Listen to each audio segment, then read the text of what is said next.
बसणार मग तोपर्यंत एक पेज लिहून होत नाही उठे की मग तेवढे एक पेज लिहायला नको लिवा पाहिजे मग आई तर करायला नको ये मग आई आली येऊपर्यंत कर म्हणून सांगायला लागलं ना तुला मग या आई करतोय मग असं का केलीस आता कंटाळा येतो मला ग अभ्यास करून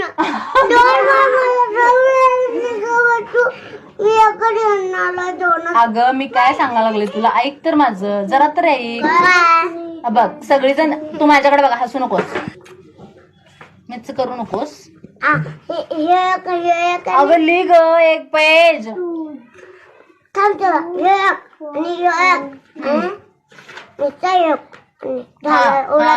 मग तेवढंच की 3 पेजेस लिह की आई येऊपर्यंत असं सांगायला लागलं ना तुला मी तेवढंच करणार आणि सोडणार आणि आपली आपली दप्तर भरणार आणि राहणार नको रोज